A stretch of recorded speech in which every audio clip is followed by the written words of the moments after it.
ನಮಸ್ತೆ ಎಲ್ಲರಿಗೂ. ನನಗೆ ಮೊನ್ನೆಯಿಂದ ಏನು ಅನ್ನಿಸ್ತಾ ಇದೆ ಅಂದರೆ, ಪ್ರತಿ ಕ್ಷಣವನ್ನು ಜೀವಿಸಿ ಬಿಡಬೇಕು, ಪ್ರತಿ ಕ್ಷಣನ ಬದುಕಿ ಬಿಡಬೇಕು ಅಂತ ಅನ್ನಿಸ್ತಾ ಇದೆ. ಒಂದೊಂದು ನಿಮಿಷ ಕೂಡ ನಮಗೆ ಇತ್ತೀಚಿನ ದಿವಸದಲ್ಲಿ ತುಂಬಾ ಇಂಪಾರ್ಟೆಂಟ್ ಆಗಿರುತ್ತೆ. ಹಾಗಾಗಿ ಪ್ರತಿ ಕ್ಷಣವನ್ನು ಕೂಡ ನಾವು ಸ್ಟ್ರೆಸ್ಸಲ್ಲಾಗಿರ್ಬೋದು, ನೆಗೆಟಿವ್ ಥಿಂಕಿಂಗ್ ಆಗಿರ್ಬೋದು, ಅಥವಾ ಇನ್ನೊಬ್ಬರನ್ನ ನೋಡಿ ಅಸೂಯೆ ಪಡೋದು, ಸಿಟ್ಟು ಮಾಡ್ಕೊಳ್ಳೋದು, ಹೊಟ್ಟೆ ಕಿಚ್ಚು ಇವೆಲ್ಲವನ್ನು ಮಾಡಿ ಟೈಮ್ ವೇಸ್ಟ್ ಮಾಡೋದಕ್ಕಿಂತ ನಮಗೆ ಸಂತೋಷವಾಗೋ ರೀತಿಯಲ್ಲಿ, ನಮಗೆ ಖುಷಿ ಕೊಡೋ ರೀತಿಯಲ್ಲಿ ನಾವು ಬದುಕಬೇಕು ಪ್ರತಿ ಕ್ಷಣವನ್ನು ಅಂತ ಅನ್ನಿಸ್ಬಿಟ್ಟಿದೆ. ಯಾಕಂದರೆ ಈ ಕ್ಷಣ ನಮ್ಮದು, ಆದರೆ ಮುಂದಿನ ಕ್ಷಣ ನಮ್ಮದು ಆಗಿರುತ್ತೋ ಇಲ್ವೋ ಖಂಡಿತ ನಮಗೆ ಗೊತ್ತಿರಲ್ಲ ಇತ್ತೀಚಿನ ದಿನದಲ್ಲಂತೂ.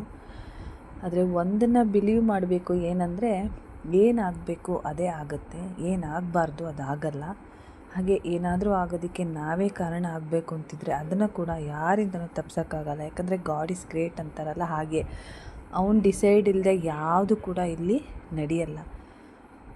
ಯಾರು ಯಾವ ರೀತಿ ಜೀವನ ಅಂತ್ಯ ಮಾಡಬೇಕು ಅಂತ ಬರೆದಿರ್ತಾನೋ ಹಾಗೆ ಆಗುತ್ತೆ. ಆದರೆ ಅದನ್ನು ಡೈಜೆಸ್ಟ್ ಮಾಡ್ಕೊಳ್ಳೋಕ್ಕೆ ನಮಗೆ ಖಂಡಿತ ಸಾಧ್ಯ ಆಗಲ್ಲ. ಯಾಕಂದರೆ ಸಂತೋಷವಾಗಿರಬೇಕು ಫ್ಯಾಮಿಲಿ ಜೊತೆ, ಫ್ರೆಂಡ್ಸ್ ಜೊತೆ ಅಂತ ಟ್ರಿಪ್ಪಿಗೆ ಹೋದವರೇ ವಾಪಸ್ ಬರಲ್ಲ ಅಂತಂದರೆ ಇದಕ್ಕಿಂತ ಹೀನಾಯ ಸ್ಥಿತಿ ಯಾವುದೂ ಇಲ್ಲ ಅಂತ ನನಗಂತೂ ಅನಿಸ್ಬಿಟ್ಟಿದೆ. ಇರೋ ಅಷ್ಟು ದಿವಸ ಖುಷಿಯಾಗಿರಬೇಕು. ಇನ್ನೊಬ್ಬರ ಮೇಲೆ ಹೊಟ್ಟೆ ಕಿಚ್ಚು ಪಡೋದಾಗಲಿ, ದ್ವೇಷ ಮಾಡೋದಾಗಲಿ ಯಾಕೆ ಮಾಡಬೇಕು ಅಂತ ಅನಿಸ್ಬಿಟ್ಟಿದೆ. ಯಾಕಂದರೆ ಯಾರು ಕೂಡ ಏನನ್ನೂ ಹೊತ್ಕೊಂಡು ಹೋಗಲ್ಲ. ಇಲ್ಲಿರೋದು ಯಾವುದು ಕೂಡ ನಮ್ಮದಲ್ಲ. ನಮ್ಮ ಬಟ್ಟೆ ಆಗಿರ್ಬೋದು, ನಮ್ಮ ವಸ್ತು, ನಮ್ಮ ಮನೆ, ನಮ್ಮ ಆಸ್ತಿ ಅಂತಸ್ತು, ದುಡ್ಡು, ನಮ್ಮ ಮೊಬೈಲು. ನಾವು ತುಂಬ ಪ್ರೀತಿ ಮಾಡೋದು ಇತ್ತೀಚಿನ ದಿವಸದಲ್ಲಿ ಮೊಬೈಲ್ನೇ. ಅದಕ್ಕೆ ಅಡಿಕ್ಟ್ ಆಗಿದ್ದೀವಿ. ಕೆಲವರು ಅಡಿಕ್ಟ್ ಆಗಿರ್ತಾರೆ. ಹಾಗೆ ಅದು ಕೂಡ ನಮ್ಮದಲ್ಲ. ನಾವು ಹೇಗೆ ಖಾಲಿಯಾಗಿ ಬಂದಿರ್ತೀವೋ ಹಾಗೇ ಖಾಲಿಯಾಗಿಯೇ ಹೋಗಬೇಕು. ಇಂಥ ಖಾಲಿಯಾಗಿ ಹೋಗೋ ಲೈಫಲ್ಲಿ ಏನಾದರೂ ಒಂದು ಖುಷಿನ, ಸಂತೋಷನ ಅಥವಾ ಒಳ್ಳೆತನನ ತುಂಬಿಸ್ಕೊಂಡು ಹೋದರೆ ಅಟ್ಲೀಸ್ಟ್ ನಾವು ಮೇಲ್ಗಡೆ ನಮ್ಮ ಜೀವನದ ಅಂತ್ಯ ಆದಮೇಲಾದರೂ ನಾವು ಸಂತೋಷವಾಗಿರ್ಬೋದೇನೋ. ಆದರೆ ಇಲ್ಲಿರೋ ಟೈಮಲ್ಲಿ ನಾವು ನಮ್ಮದಲ್ಲದೆ ಇರೋ ಕೆಲವು ಗುಣಗಳನ್ನು ಬೆಳೆಸ್ಕೊಂಡಿರ್ತೀವಿ. ಆ್ಯಕ್ಚುಲಾಗಿ ನಾವು ಹಾಗಿರಲ್ಲ. ಹೊಟ್ಟೆ ಕಿಚ್ಚು ಪಡೋದಾಗಿರ್ಬೋದು, ದ್ವೇಷ ಮಾಡೋದಾಗಿರ್ಬೋದು, ಇನ್ನೊಬ್ಬರನ್ನ ನೋಡಿಕೊಂಡು ಉರ್ಕೊಳ್ಳೋದು, ಇವೆಲ್ಲ ನಮ್ಮದಲ್ಲದೇ ಇರೋ ಗುಣಗಳನ್ನು ನಾವು ಸಾಂದರ್ಭಿಕವಾಗಿ ರೂಢಿಸ್ಕೊಂಡಿರ್ತೀವಿ.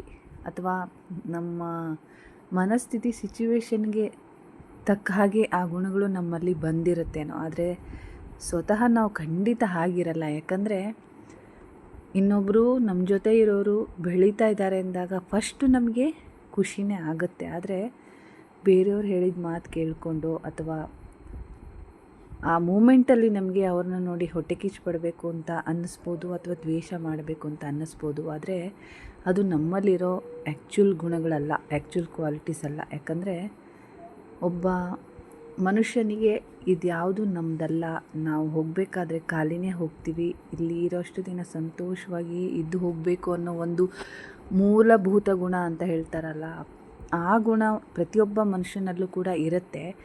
ಆ ಗುಣ ಇದ್ದವರು ಖಂಡಿತ ಈ ಟೆಂಪ್ರರಿ ಕೆಟ್ಟ ಗುಣಗಳನ್ನು ಬೆಳೆಸ್ಕೊಂಡಿರಲ್ಲ. ಬೆಳೆಸ್ಕೊಳ್ಳೋದು ಕೂಡ ತಪ್ಪು.